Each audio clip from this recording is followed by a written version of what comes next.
have to go to the captions too. It's right under that.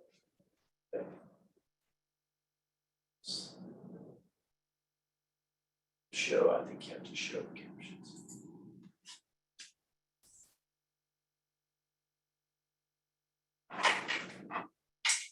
Welcome everyone. We're going to get started. This is the last in the series of Ranchers Thursday Lunchtime Series, Navigating Dry Conditions and High Prices. And we're fortunate to have a special guest here with us today, and we'll introduce him in just a minute. My name is David Lalman, Animal and Food Sciences Department with an extension and a research appointment here. And my partners in this program, I'm going to ask them to introduce themselves. I'm Paul Beck. I'm a beef extension specialist here at the Animal and Food Sciences Department with the extension and research appointment in stocker cattle and feedlot nutrition. Good afternoon, I'm Rosalind Biggs. I am a veterinarian, beef cattle extension specialist housed in veterinary medicine. All right, so our special guest today is Mr. Robert Hodgen. He is the current CEO, president of King Ranch Incorporated. Just a couple things about Mr. Hodgen. He has been in that position since August of 2021. So still maybe a little bit new to you, but I'm sure getting his feet on the ground at this point in time. He brings really a lifetime, a career of experience in the cattle industry. We were just talking about his history as far as growing up there in Indiana, and his experience here as a graduate at Oklahoma State University, judging livestock, fitting and clipping cattle. And a number of other things along with his history as far as, or experience as far as capital management for several years prior to joining there. I also want to mention that Mr. Hodgen is here today and was gracious enough to join us early for our celebration here Friday and Saturday this weekend. Our student banquet is Friday evening, and that's a time where we award scholarships to students as well as honor some of the, honorees would include folks like Mr. Hodgen. He is going to be honored with a Graduate of Distinction Award, and I think you'll see why we think that was a well-deserved award as we go along here today. So Robert, welcome. Thank you. Thank you for having me today. Absolutely. We're excited about this discussion. And if you don't mind, if you would just give us a quick review of what it is you do every day at the King Ranch. What it is I do. You know, it's an amazing place, an amazing role. I was so fortunate. It's never something that I thought I would, wasn't on my bucket list, wasn't on anything, but I got a call a couple of years ago, and a recruiter was reaching out and said, do you know anyone who might be interested in being CEO of King Ranch? I effectively replied, me. And 4 months later in an interview process, I had the role. And really today, my role is kind of twofold. We've got 11 different operating businesses, the cattle business being one of them, and the home ranches. Everybody thinks that was King Ranch, but we have a John Deere dealership. We're the third largest sugar producer in the country. We're the second largest orange juice producer in the country. We're the second largest turf grass producer in the country. We've got a large portfolio of almonds and pistachios on the West Coast. And we've got a lifestyle brand business that we sell coats and jackets and hats and shirts and all of those pickups. A partnership with Ford. So there's really 11 different businesses there. And so part of my job is really to be the leader of over 1,000 people within our company to drive business results, but also to set back, and as my background in finance, to be an allocator of capital off the family balance sheet. So what businesses are we going to invest in? What businesses are we going to keep? What businesses are we going to sell? How are we going to grow the company over time? Entirely privately owned by the descendants of Captain and Mrs. King, and they intend to keep it that way. And I would say the home ranch itself is sacred. It's part of American history. Don't lever it, don't touch it, don't put a golf course on it. But at the same time, these other 10 businesses really are those are a modern agribusiness, real estate, and energy portfolio of assets that we go compete in their sectors. So, so you had mentioned the cattle business. So today, the business is really a commercial cow-calf business with its own purebred, seed stock, Santa Gertrudis cow base. There's 1,250 head of purebred Gerts down there, and that really provides our own bulls to go into essentially a 23,000 head commercial cow-calf program. But today is really it's really an American red composite. So it's this half Santa Gertrudis, half red Angus cow. Those cows work in that environment. They spend a lot of time putting those cattle together, but they work, and we're starting to see the results. As I was sharing, earlier, we're regular killing 85 to 95% choice. We just sold a load that went 100% choice, 8% prime. And, these cattle work in the box as well, and that cattle works in the environment. So that's really where we are today. We have big scale and focus on cattle that fit that environment. Third largest commercial cow-calf operation in the country. Absolutely. Yeah. Okay. Absolutely. That's hard to get my mind around. We run about a 50% spring, 50% fall herd. I'd say 8 months out of the year we're working cattle. So and that keeps our cowboys busy. But we do it all with about 35 real cowboys. But those guys get up every day and get on a horse. And a lot of days they're talking to a helicopter in the air as we're moving cattle in and out or doing something. We can all just hop on the bus and come visit for maybe a tour. Come down and take a visit. So Yeah. Absolutely. So we decided we would break our conversation today into trends, brands, and breeds. So, Dr. Beck, if you want to kick us off. Yeah, I'm excited to ask this question because as cattlemen, we get tied down in the day-to-day details. And right now everybody's talking about surviving this drought. Absolutely. Blue side of Tell the us about it. picture. We've been 4 months and no rain, so we understand that. So tell us about the overall trends you see in the beef industry and what are the overarching things that's going to happen? I'd say professionally, I spent a lot of time in the feed business, the grain business. We sold lots of corn to feedlot producers and cow-calf producers all over the Western United States. So I did that for a long time. Spent 6 years in New York working in ag private equity, and came back to the King Ranch. So I've been tangentially around the cattle business my entire life, but coming back into it and having the leadership responsibilities we talked about, over this business, I've kind of been going back, trying to re-immerse myself into the business. So it's giving me a chance to ask lots of questions. I'd say some things absolutely do not change in the cattle business. 25th day of January, I was south of Garden City, Kansas, at a very large feed yard. We had 3 loads of cattle were supposed to have left South Texas the day before. They were going to unload them. We were watching them walk off the truck into this yard in Kansas. And through, as with other trucks don't always show up, things don't always happen. The cattle got loaded about 18 hours late and we had to go home. But I made a comment to our team, and this is what things don't change. Here we are 160 years later. Captain King sent over 100,000 head of cattle from South Texas to the railheads in Western Kansas. This is documented. This really happened. Go look at the old maps for the Chisholm Trail. Kingsville's on the map. And here we are 160 years later. We just do it in 14 hours. We're sending cattle from South Texas to Western Kansas. So some things don't change. But some other trends that we're seeing that are influencing our business. Dr. Lalman, you and I were talking about this, heavier carcass weights. Talking to some of the big feed yards, the packers are increasing their maximum size. I mean, we're talking about taking steers to 1,600, 1,650 pounds. We're talking about 1,000 to 1,100 pound carcasses, and that not being the exception, that being the norm. Those cattle work for the feed yard. Those are very profitable days for the yard, and it costs just as much labor for a packer to cut up an 800 pound carcass or a 1,050 pound carcass. So it works. An exciting thing is more prime. This continues. If you walk into restaurants, you walk into Costco. What's the thing? The first thing you see, you don't see brands. You see USDA Prime and USDA Choice on the back wall of a Costco. I was just in a really nice restaurant yesterday for lunch in Houston. The signature cuts. There were 3 Wagyu cuts and a prime cut. Those were the signature cuts. We're seeing more and more of this. We've taken an industry from 3% prime to 7% prime. And when I talk to folks in the industry, we think it's very doable to go to 15% prime. But look at the spreads today. You got $70 or something for prime. Those carcasses are really valuable. So the market is asking for something, and I think cattlemen will figure out how to do that. We're certainly thinking about it.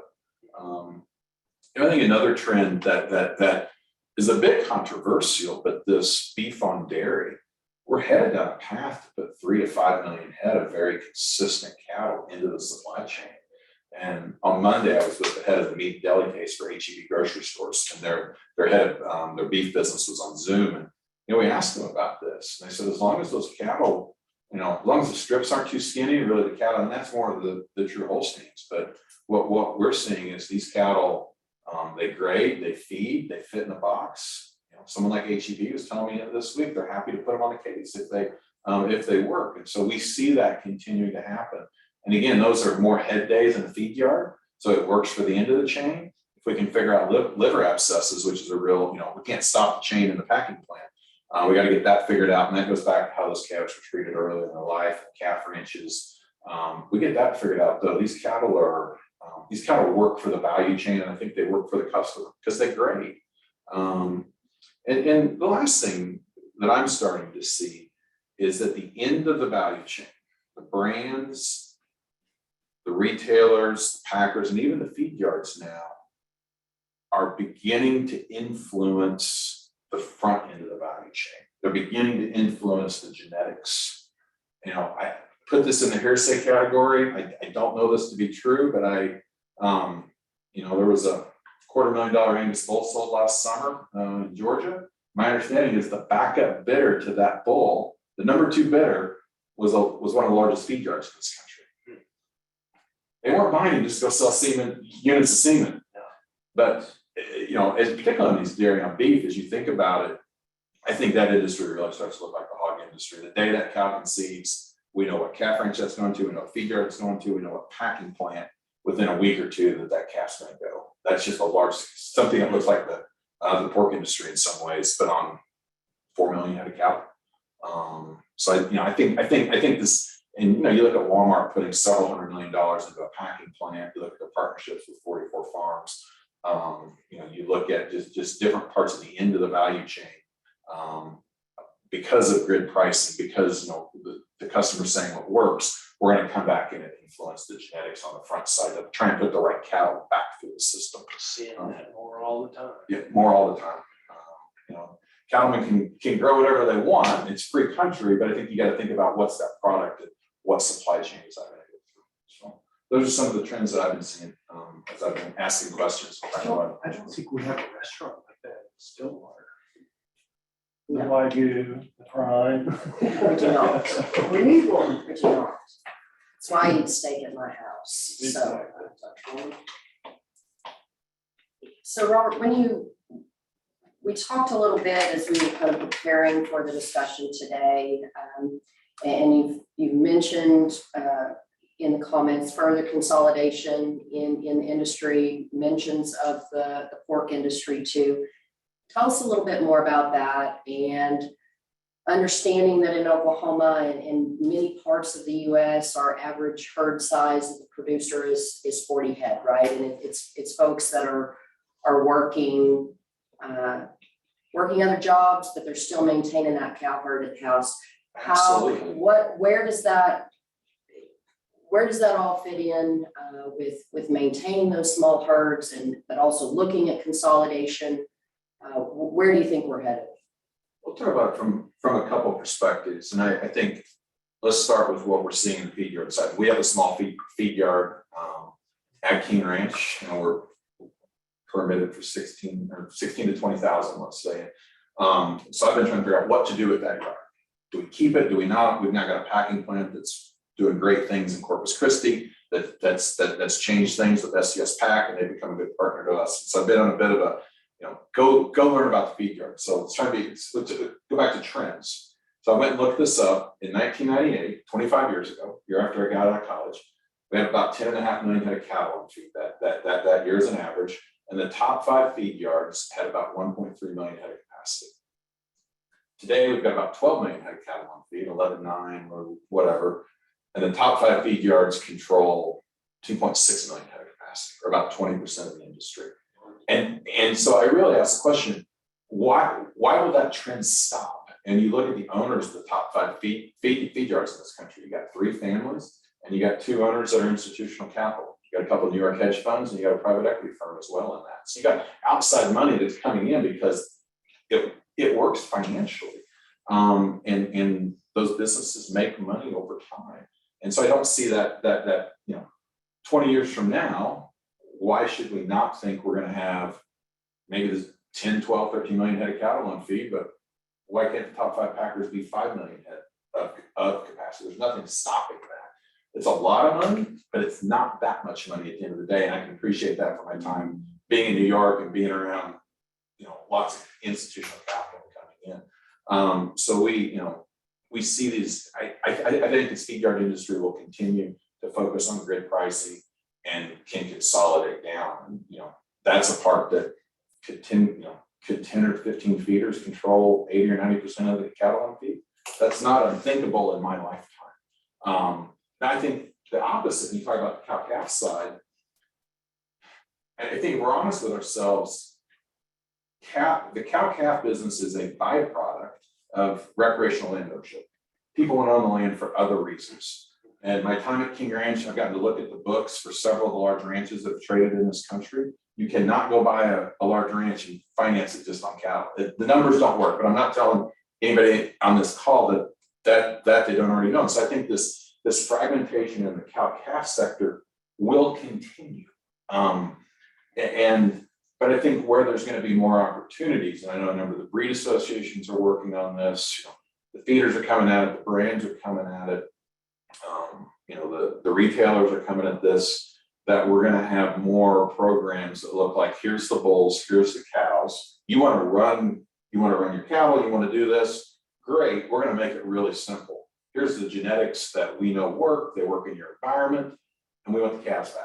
Because the calves are already destined to a certain grow yard and destined to a certain feed yard, and we know what that grid is that calf's going to get sold on. So land ownership's not going to consolidate, but I think might look more like college football in some ways. You're going to be aligned with a certain, a certain vertical, and you're going to know where those cattle are. But for folks that are working in town and doing other things, if it makes their life easier in some ways, I don't think that's necessarily bad. If they don't have to worry about what bull am I going to go buy, what cow am I going to buy. Now, it doesn't take away from the independent cattlemen in this country, but I think for those, those small ranches are that way, but these medium-sized ranches that are still, Rupert Murdoch just bought 380,000 acres in Montana. There's 12,000 head of mama cows up there. I mean, they're trying to figure something out, but 12,000 head, I mean, it's still not that many for us. We make 17, 18,000 head of calves a year.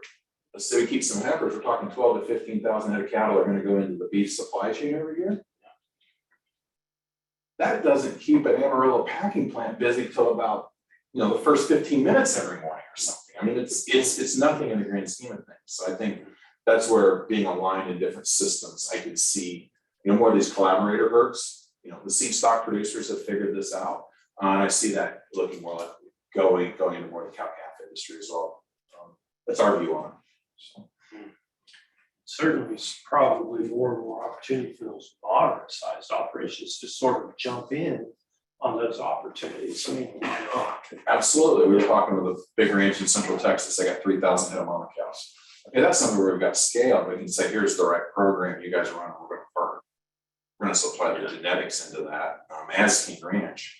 And we want 1,500 head of calves are going to come, 2,000 head of calves are going to come back out of that every year. So. See more seed stock operations. Absolutely. Those relationships. All right. So tell us about your thoughts on this phase of the cattle cycle. Pretty interesting right now. The private analyst numbers I've seen says there's fewer cows out there, and we're still killing heifers. We're still putting heifers on feed. I mean, we could be headed to 25 million head of cows in this country. That's not, USDA's numbers are not that low, but I've seen Califax's reports as of a couple of weeks ago, and I've seen some other private reports that are even more bearish. So I think the difference is you talked about drought and extensive money, or at least relative over the last 10 or 15 years. This industry may not rebound as fast as maybe it did coming out of 2014. Or at least we're setting ourselves up not to do that. But it's still got a right. there's still a big red blob on the drought monitors west of here. But I do think the cow-calf producer, as we look at it, is knock on wood, we're a big cow-calf producer. I think hopefully we'll make a little money here for a little bit of time. You know, and I think I assume I still teach, you know, economics here at Oklahoma State, but it gets real simple. We've clearly shown that we've got the demand to suck up a 28, 29, 30 million head cow industry. If we take that to 25 million, that's just fewer calves. Prices have to go up because we've got the demand. We created, as an industry, we created great premium product that consumers value. And so if the demand is there, this is a supply issue. So if economics hold like they have in the past, prices have to go up. I'm not going to get in the business of saying how high, but I think there's pretty clear price signals out there to do that. So we think the cow-calf guy makes money here for a while. Feedlot industry, the well-run industry will still continue to do their thing. I think on the packer side, it's going to get interesting as we look at it. There's plants going to get built and being talked about getting built, and we've seen the numbers on a lot of those. A lot of those investment decks have been shown to us. We've seen them. A few of those are going to get built right into the bottom of this cycle, and those are long-term investors, and I think they'll be okay. But it's you know, we don't need, you know, we have plenty of capacity today for where we're headed for the next 2 to 3 years. But it's our view on it. But again, just looking at the numbers, looking at the math, and reading the same thing you guys see as well. Many things are very similar to 2011 through 14 and 15. There's a hangover effect here that if you don't have water and you can't afford to feed them and you can't get financing, it's a whole different business. Yeah. Much different than the drought we had in 12 and all that, getting out of it. Maybe a little bit different. Yeah, absolutely. So moving on to the next segment, talking about brands. What's your thoughts on branded beef programs and where is that headed? So I would start saying we've been thinking about this, looking at it, and that's not questions. I've got some very dear friends that have been certified angus beef for over 20 years. I mean, I think, you know, you look at the clear leader in that space and what certified angus beef has done. They have, and then you go back to what does the consumer want? And they want a delicious product. And beef is typically consumed in lots of cases in some type of a special occasion, some type of a celebration. So if you're going out to a nice steak dinner, or you're bringing friends or family over, you want a great experience. They want a great dining experience. They want a delicious product. First and foremost, it needs to be consistent and available. I think that's what they want. They want it to be nutritious and healthy. And lastly, they want to know that it was grown in a sustainably type of way. There's an animal welfare component to that. I'm not telling you guys anything that you don't already know, but I think those are the attributes that ultimately consumers are going for. And as I've looked at what CAB's done, they've clearly been able to put a label out there that says this product should be consistent and delicious. And they've delivered on that. We have 20% of the US beef supply stamped CAB now or something. Some massive number. But I think as you think about building other brands, you know, you really got to think about how do you give customers a set of attributes that they're going to pay a premium for, or why would they do that, and then make that fit with the retailers. You know, you talk about Costco. You walk into Costco, the back of the store says Prime Choice. You know, I did some barbecue a couple of weeks ago. I had a couple briskets, and then I went and grilled some pork ribs. Well, yeah, you go in pork ribs, you got one choice. You can buy Swift. You know, it says Swift on the packaging, but that's your only choice. But you know, there's nothing else in there. And I think the retailers are all wrestling with this. Talking with HEB last week, we were talking about, you know, potential of a branded beef program, and you know, it's about Prime. Well, they've got a Prime One HEB product. And like, we're already promoting our own. And so I think we see more of that. And, you know, it's something that the industry's been trying to figure out, but it comes back to what does the consumer want, and what are they willing to pay for, and how do you put a set of attributes out there? In my home state of Indiana, I know there was some talk of, you know, at one point about creating maybe an Indiana specific or Indiana branded beef. Like, well, okay, but why is the customer going to pay? Maybe a small percentage they'll think about it from a local perspective, but what other set of attributes make that cap better, make that fit that, make that consumer want to drive a purchase behavior? So I think that's what you've got to figure out within a brand. And you know, I think you got to look at look at the spreads today. Again, it's about prime today. There's way more premium there. You've got a small direct to consumer market. Again, a very premium product. Think Omaha steaks, think Allen's, think groups like that. But to have scale was in the fall of 21, I was on the phone with one of the major packers. I won't say which one. And we were talking about doing something with them as King Ranch. And the call lasted 18 minutes, and they politely told me they were making so much money killing cattle, there was no way we could ever bring them enough value to stop the chain. Yeah. And we were done in 18 minutes because they didn't want to change packaging. And so I think if you're going to think about a brand, you got to think about, again, large packing plant kills 6,000 a day. Maybe they'll change packaging and shift change or a break. We're talking about at least 1,500 head a day. If you're going to take the Tuesday morning kill every week, minimum 1,500 head a week, more like 3,000 a week. When you start doing the math on 3,000 a week, right? It's 156,000 a year. That means we probably got to have 250,000 head of matings by the time you get 150,000 head of cattle that can even go into the same place to fit the box. How many people can do that? As you talk about us being the third largest cow calf farmer in the country, we can't do that. That's a massive amount of cattle. It's a couple of dairy producers who can start to think about doing that in this beef farm dairy. But I think that's the challenge, is to get enough scale in the right place to even think about taking the morning shift at a large packer one day a week. And I think that's the challenge. Now we're seeing folks do a lot of great things. You look in Texas and you look around at what 44 Farms is doing. You got Nolan Ryan beef, you got the Heart brand, you got different programs doing those things. And I think they're all great because they're creating consumer demand. They're differentiated products that people are willing to pay for and identify with. So I think brands have a place, but it's really got to start with what's the value proposition for the customer. Hope that answers your question. So we've talked, you've mentioned Costco, HEB, certainly in our discussions already this afternoon. And each of us probably at some level is some type of grocery shopper, right? Absolutely. So are there anything you can share, maybe behind the scenes, that we need to know in the beef industry from the grocer's perspective that maybe we haven't considered?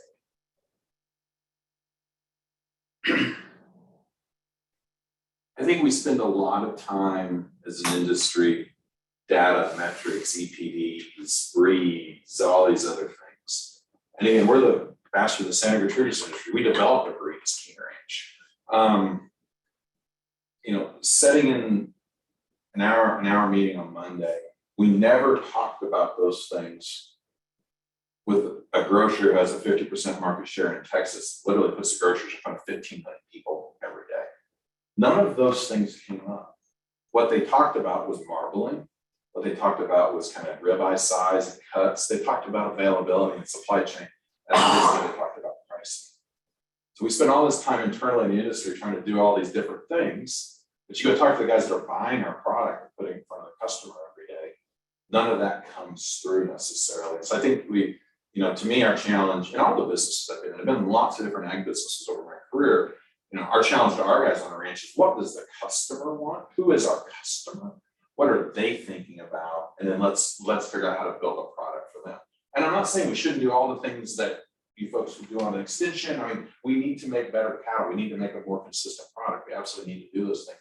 But I think we can't lose sight of, really what the customer is driving back through the retail channels. And we talked about brands, and again, my wife hates it when I go grocery shopping with her, because I go wander around the grocery store and look at stuff in the meat case and look at prices and thinking about all this, and even going into restaurants. We're seeing more and more of, it's not necessarily Snake River Farms, it just says Wagyu on it. Talking to HEB, they got a huge grass-fed program in Central Texas around Austin. I've been out in California and talked to the folks at First Ranch and what they're doing with their grass-fed program. It's a great program. Work with 44 Whole Foods stores in Southern California every summer. That's a really nice program, but they've got a set of customers that value a set of attributes there. And so I think you got to look at what the customer is really seeing kind of work backwards from there. And you know, picture, you know, the Angus bull. I think the Angus Association has done a magical job of equating that with quality. And you know, we got a whole bunch of other breeds out there that, you know, we're represent one of those breeds of, you know, well, red cattle can be pretty good too, and white cattle can be pretty good too. But again, what's the customer been taught? I think that's what we got to think about as we go forward. So you know, but I do think you got to take you know, you got to take some cues from what the other, you know, what the other meat industries have been doing. But I think there's a really bright future for beef too. Back to the presentation I saw at Texas Cattle Raisers a couple weeks ago in Fort Worth. We got some cattle facts with them, and I hadn't seen this chart in a while. But you look at per capita consumption of beef is down, per capita consumption of chicken is up. But if you get out of the per capita discussion and you look at the dollar spend and the value spend, beef is the clear winner. The consumer keeps spending more money on beef. Chicken has almost doubled consumption in 50 years, but their dollar spend is about the same. Chicken, the poultry industry has made them, you know, has made the product cheap, affordable. It's a good product. Americans consume 100 pounds a year of it. But that value creation has went to the beef industry over the last 30 years because we've created a better product. We've created a delicious product that's nutritious and healthy. And so I see that trend continuing, and I think that's a story that the beef industry has to continue to tell as we go forward. But you know, I'm not hearing anything different that maybe others are hearing. And we talked about the trends, and you know, you're not talking about, okay, do you get a ribeye too big? Maybe so. But you know, these you know, the customer still wants a nutritious, delicious product every day. So maybe that's the answer to my question. I was going to see if you could dig into that just a little bit more. We did talk about yesterday the 1,650 pound steer and continual aggressive selection for growth in the cattle industry, increasing cow size, perhaps increasing costs for that cow ranch. At the same time, your HEB discussion the other day, you said that portion size, cut size, whatever came up. How do you see those things balancing? The market is going to figure that out in the grid pricing between the packer and the feed yard. That's where the rubber meets the road. And how those grids are set up with premiums and discounts will then position certain feed yards to go get certain cattle. We're seeing it today. That's where the market will decide that. And if a packer has enough demand for big ribeyes, they'll let that carcass size for them. They won't discount those cattle. They'll encourage those cattle because it's the same labor to cut that calf. Makes you wonder if there might be a bifurcation in terms of, you know, terminal type cattle or maybe yield cattle versus quality cattle. I mean, we talk. Prevention. I see this in the Santa Gertrudis breed. I think we see this in lots of breeds. You've got a show industry, which I grew up in. I grew up showing cattle. I grew up around all of that. I put myself through Oklahoma State clipping show cattle. That's how I made my weekend money. And we see that segmentation. We see it in the Santa Gertrudis business. But then we see these cattle that it's much more important about, you know, what the numbers are. So at the Houston Stock Show and Rodeo, King Ranch, we sold the Santa Gertrudis bull for $65,000. Actually, what we sold was the pick of all of our bulls. We gave the data on our top 50 bulls, and you get to come pick. But we didn't parade any of those bulls into the ring. We sold that bull based on what buyers were seeing on the piece of paper and knowing that those cattle phenotypically fit in certain environments. And so I think we see more and more of that the numbers become really important as we're trying to produce more great cattle. But now how do we tie all that back together and get scale and get, you know, not repetition on a few hundred head, but repetition on 1 million head. You know, when you think about, again, back to some of the things we're seeing in the beef industry, look at ABS. They've got this T14 line of bulls positioned towards the dairy industry. You go on their website, you guys can see all this. They'll tell you it's homozygous foal, it's black, it's most likely a Sem-Angus cross, and there's at least three different bulls in that straw cycle. You're not buying a bull, you're buying a program. And back to more like what the pork industry looks like, right? You look at the boars out of these boar studs, they're kind of a motley looking group, but they work, they perform, they're great animals that fit a program and fit a box. And so I think it's gonna be less about individual goals and more about certain programs that scale to feed big feed yards and to feed, the end of the chain. So that a place like Walmart or Costco or HEB can have this consistent product that's on the shelf every day for the customer. So I think that, but there's absolutely a place for breeds, and we see this in Senator Trudeau's, to be great, grandparent and great grandparent stock and foundation stock to then go create these lines. I mean, what we've essentially created on King Ranch is a composite. This American red cow is a composite. We got 22,000, 23,000 of them down there. They work. We're talking earlier, I was at Leachman's sale here 2 weeks ago, pretty cold day in northern Colorado, and there was no breeds on the list. It was all about dollars, it was all about profit, it was all about metrics. 6th or 7th bull through the ring was a red one. I think 2 after him was white baldy, and those cattle all look the same. They could have been purple. But they were talking, their metrics talk about this is a maternal bull, this is a terminal bull, this is a bull that will produce marbling. That's what you're focused on. Cattle are sound.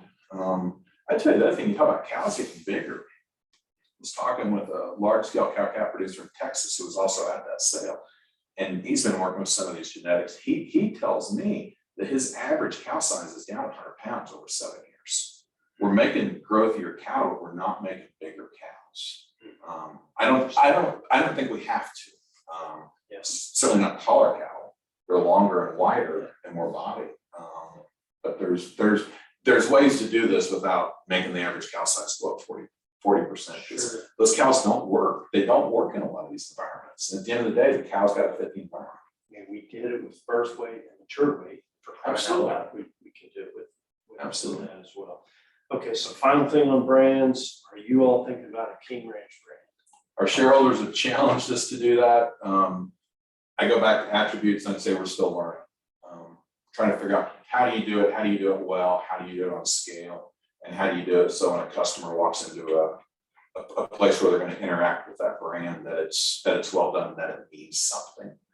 It can't just be we bought a bunch of boxed beef and put the running W on the side of it. Yeah. That's not authentic. So we're just beginning those discussions, and I don't know where this will go. Okay. But we're thinking about it. We think our brand gives us a license to have those discussions and maybe interact with particularly customers in Texas, Oklahoma, Louisiana, Arkansas, New Mexico, people where our brand would identify with. Oh yeah, certainly that would be an advantage. So moving on to breeds, we kind of touched a little bit on this, but tell us about your background with various purebred associations and different breeds of cattle throughout your career. I grew up around the Angus industry. My mom's dad and mom, they've got to have one of the early registry numbers in the Angus Association, and my dad was showing Angus when he was a kid in the early 60s, and here when I was at Oklahoma State, I was around the semi industry a lot. One of my best friends is one of the premier shorthorn breeders in the country. And so I've seen all these different things and talked with a number of the breed association managers. And today I find myself looking at the Senator Trudeau's industry and thinking about where we take that industry as we go forward, and where that why those cattle were developed and then what they look like going forward. So I would say I'm a little bit breed agnostic, and more focused on how do we make profitable cattle than maybe what color the hide is on. So the cattle got to fit they have to fit the environment. What I would say is what I've seen over 20 years, I think we've made the cow-calf herd better north of I-70 than we have south of I-40. We've made more genetic progress on cattle in the northern half of the United States than we have historically, maybe in the southern half. We're just starting this in the southern half of the United States, or southern third, let's say. 10, 15 years ago, King Ranch cattle graded 35% choice, and still lots of 4s and 5s. And today we're putting a lot of cattle into packing plants that'll stand up against anything out of the Dakotas or Montana. But I definitely think there is a place for the breeds. And you get these geography specific things, you get 100 years of genetic selection in certain environments, those cattle just fit better. And that's what we're seeing, particularly on King Ranch is these cattle got 100 years, you know. I went back and looked, they started creating Santa Gertrudis in 1910. The bull monkey was born in 1920 and his first calves hit the ground in 23. So 100 years ago, we had the first girt calves out of the monkey. So we got really 100 years of kind of genetic progress there, trying to make cattle fit, the environment in South Texas. But I think those cattle got to be environmentally specific, and different breeds will do that, without a doubt. So let's talk, we gotta talk about the girts, right? Like we gotta get into girts. We have to. So, just mentioned, Yeah. right out of your mouth, 100 years of progress, right? So where are we today? And maybe what does that look like moving forward with Santa Gertrudis? So we're seeing, again, what does the customer want? This bull that we just sold, or the pick of our bulls, there was a buyer in there from Honduras. There was a couple Texans at this group that came together to buy that bull. And so the Santa Gertrudis, and it was taken around the world. You go look at them in Australia, you go look at them in South America. They took him to Cuba, and there's actually some girts in Russia because the Russians came and got him out of Cuba after Castro came in. And so that provides that grandparent, great grandparent stock for a rough, harsh environment. And what we have found and we continue to upgrade the girts, but we continue a little bit of ear, and the right type of Brahmin influence works really well. And we absolutely see a place for that to then create really large scale programs that have girt as a puzzle piece. They are a puzzle piece. No different in some ways. I hate to go back to dairy beef, but it's a front and center example. Most of these bulls they're breeding today are, they're either limousine or they're, or these semi-Angus. These Angus are a foundation into those programs. I think girt is the foundation into that.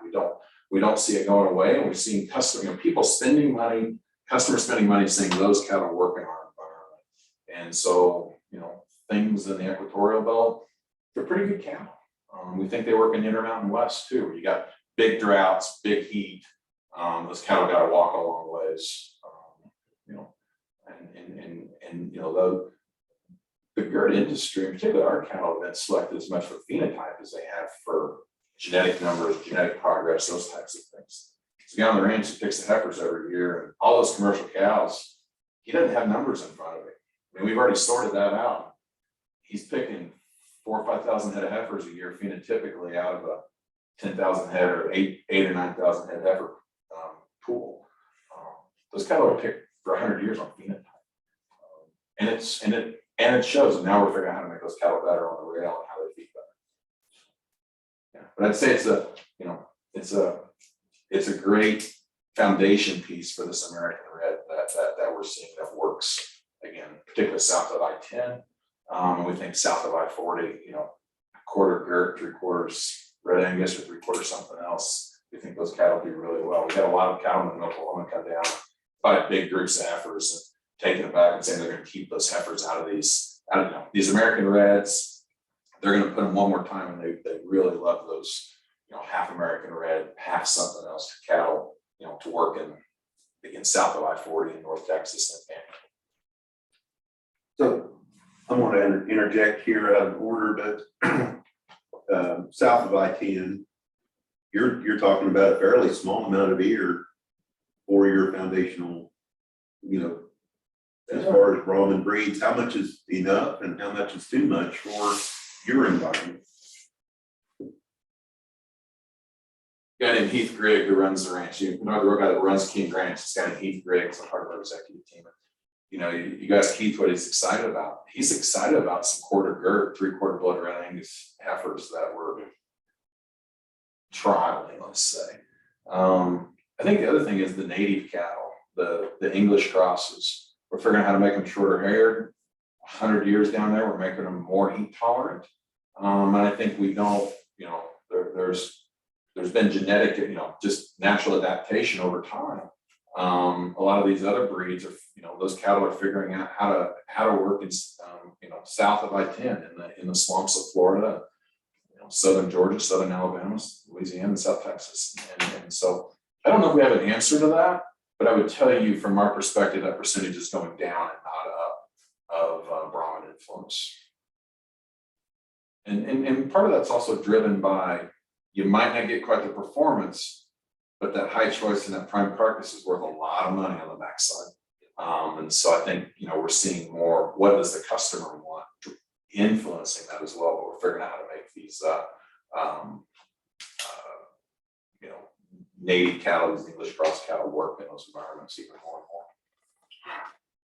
Get there a lot faster with that Angus influence in terms of quality rate. So would you mind just telling our audience what is an American red? You mentioned it a couple of times now. What is an American? Technically, it's anywhere from 1/4 to 3/4 girt, 1/4 to 3/4 red Angus. Most of our cattle are a 50-50 cross. And so in our commercial cow herd, the replacement heifers for our commercial cow herd are an F something. They might be an F1, they're probably an F2, an F3, an F5. They come back out of this same cow herd, and we constantly drop new F1 girt red Angus bulls into that commercial cow herd.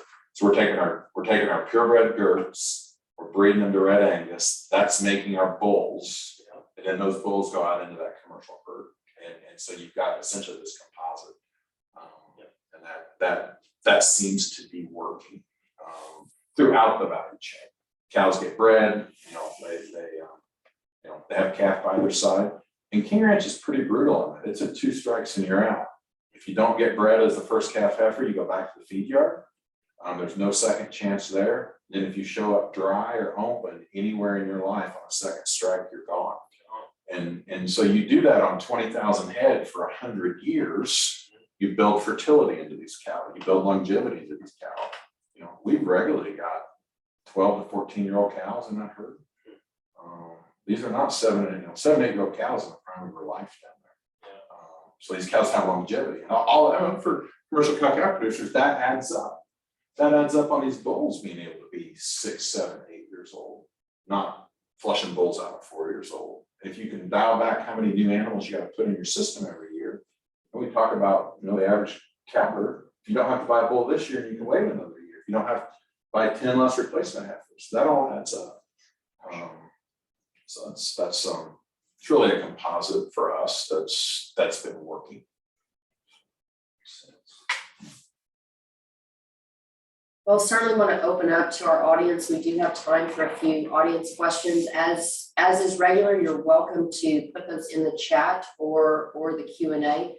While we're kind of waiting on those, I want to circle back to your comment about more progress north of I-70 and less down here. What can we learn from those north of I-70 as we continue to advance progress?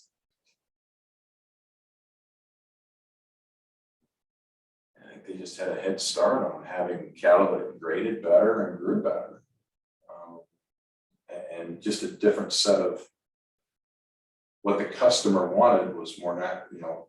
Those were the cattle north of I-70 by and large. And I think the Angus breed really took off as we went there. But you were talking about today the fastest growing 2 states for registry are Oklahoma and Texas, where we've got 22% of the U.S. cow herd or something. We were talking about those statistics earlier. So we're figuring out how to make those cattle work further south as well. I think some of it's just been focused. So you got a lot of big ranches as you get further south that are managed for different reasons. Again, most of those cattle in deep South Texas, those are hunting ranches. And we were talking earlier, the wildlife on King Ranch are 3 times as profitable as the cattle at the end of the day. And so you've got other competing interests. Cattlemen, I think, in the Dakotas and Montana, that's all they have. So they're really focused on making that genetic progress and getting paid for it. Or maybe that's been a little different.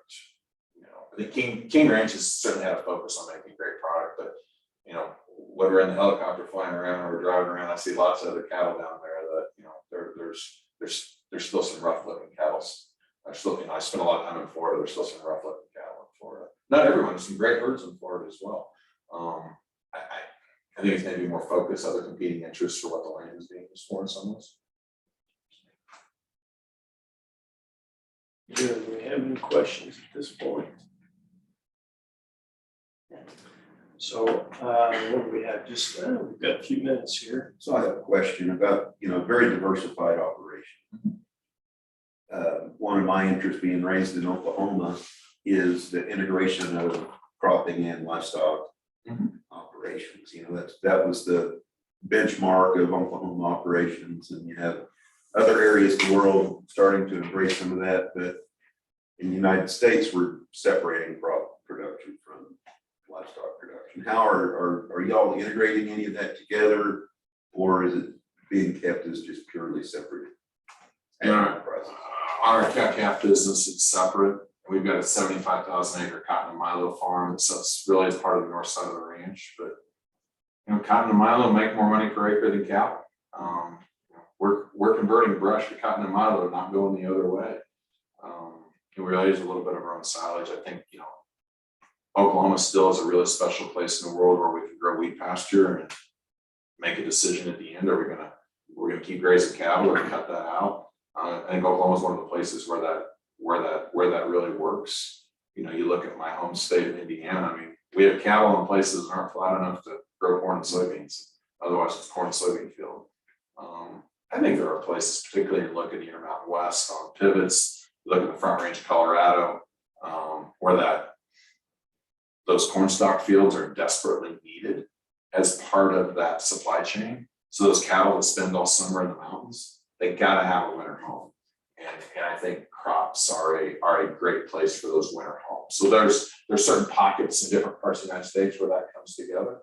But I'm not, we're seeing more specialization. We've got a question, and you can read it, but I'm gonna go ahead and read it out loud.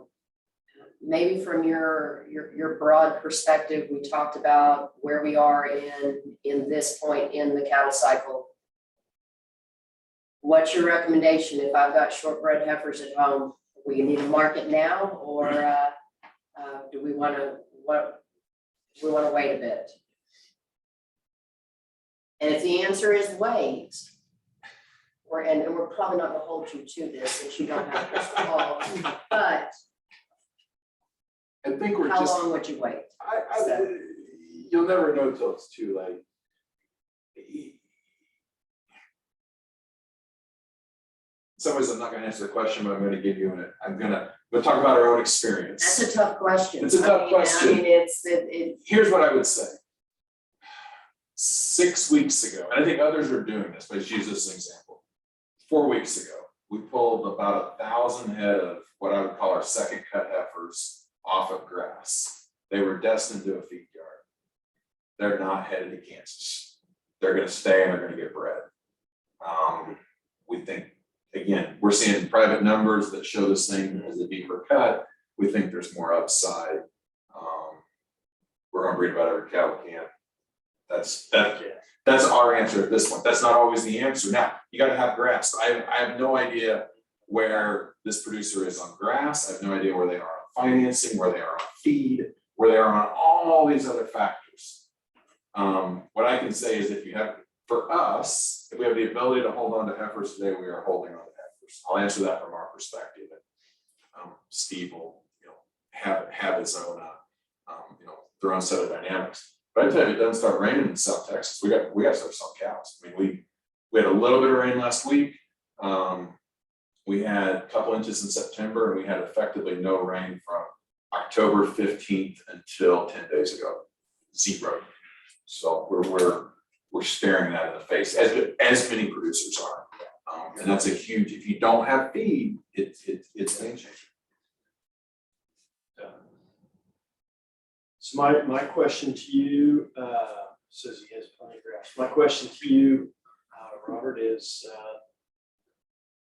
change the topic a little bit. What do you wish, perhaps, with all of your business experience, that you would have gained from your college is there anything you could point out that perhaps could have been strengthened a little bit? Or maybe what do you really appreciate about your education here at Oklahoma State University? Second part of that's easier to answer than the first. Okay, Being here, particularly my time on the livestock judging team, you learn to think on your feet, you learn to defend a position. And whether I've been in New York City in front of institutional investors and pension funds talking about why we should invest in something, or as recently as a month or two ago, I'm presenting to 80 family members, the King Ranch family. I've got an hour presentation. I've got live fire questions coming to the audience by the shareholders who know the business as well as or better than I do. But that ability to think on your feet, stop, communicate an idea clearly and quickly is something I took out of OSU. okay, I would tell you the flip side of something that you look at my role today. My role today is 100% people job. I spend all my time with our great employees, our great, with our leadership team. I think we don't do enough developing youth in general. This isn't just an Oklahoma State thing. This is everywhere. We're seeing it in the recruits that come in today to develop leadership skills to keep growing within a company. They come in with lots of great technical skills, but if you're going to grow past your first job or two, you quickly becomes leadership in people. right. And that's not something that we spend a lot of time on when I see different things. And I think it's a gap that we've got to think about addressing. I went through the California Ag Leadership Program when I lived in California, 70-day program. Oklahoma has one, I think 42 states have one. That's a great program to develop leaders later on, but how do we bring folks out of college that with a year of training, we can start to, give them those foundations. I've joked, I went on to get an MBA. I should have went on and got a PhD in psychology because I spent all my time spending time working with people. So how do we communicate? How do we work with people? How do we motivate, encourage, coach, train? How do we be great leaders? That's the skill set that we got to continue to think about developing early on. That I think again, not to take away from the great things you guys do from a technical aspect and extension, but we got to develop more leaders in the industry. And that's true across every sector that we're involved in. Very good. Well, time for one more question. I do have one other thought that really hasn't come up that I recall. Tell us just a little bit about your labor situation. What do you see going forward? I know it's been a challenge for most of agriculture over the last 10 years or so. What do you see at the King Ranch? You tell me rubbing my head. It's tough. I'm not telling you anything. It's really tough to get mid-skilled folks to come out and work. It's tough to find basic labor if you've got to have good documentation. And so that's where, part of my job, we get involved a little bit in politics, but a lot in policy. Yeah. We were with one of the congressmen from Texas a few weeks ago. And I was, they were going around this dinner and asking, well, what would you like to see us change? And I said, we need a bipartisan bill. And both sides can solve this. This isn't about left or right. This is about American economy, about American jobs, about we've got to figure out some type of a guest worker program and get those rules that work. But when others get a hold of it, like in our sugarcane business, I mean, we're talking about a massive increase because they're trying to change the H-2A labor rate for truck drivers. So I think foreign guest worker programs are part of that. And then I think particularly in production agriculture, the use of automation, use of technology, we're gonna keep figuring out how to make more with less labor. And I was on a panel last summer and someone said, well, aren't you afraid all this technology is gonna do away with all your employees, you're gonna have to fire them and everything's gonna be bad? I said, I actually have the reverse concern. I have a concern that we're not gonna get the technology developed fast enough before we continue to run out of labor. So I think technology is a part of that, and I think a guest worker program is the other part of that. That's going to help fill those gaps. So those are my answers, but we're feeling it across, I think, last thing I'd say about that, we have a weekly meeting with our executive team. We look at 5 numbers across the whole company. The first number we look at is the number of job openings we have across the entire company. That's the first metric that I look at every week. Tells you the importance of this. Yeah, no doubt. This has been fun. Thank you so much. Robert had to come up a day early to join us for the Ranchers Thursday lunchtime series. We're very appreciative of you being willing to do that. So thank Happy you. to be here. Thank you so much. Upcoming events. Yeah. Our next big event we're going to have is the Fed Cattle Field Day in conjunction with Oklahoma Cattlemen's Association. It's going to be 10 a.m. On April 27th at the Purebred Beef Center is where we're going to start. We're going to have some presentations there and then lunch, and then we're going to move to the Willard Sparks Beef Research Center for the rest of the day. We're going to have a great program here. Please RSVP by April the 24th with the Oklahoma Cattlemen's Association. Their phone number is 405-235-4391. Outstanding. Biggs, anything? Just a reminder for all kinds of resources, beef cattle focused, check out our beef.okstate.edu website and stay tuned for our next in the series when we've got it all put together and a variety of other events. Lots of things in May. Check out the calendar there and we will see everyone next time. Thanks so much, Mr. Hodgen, for being here. Yeah. Thank you. We're going to stop the video now and hope to see you here again this summer. Thanks for joining.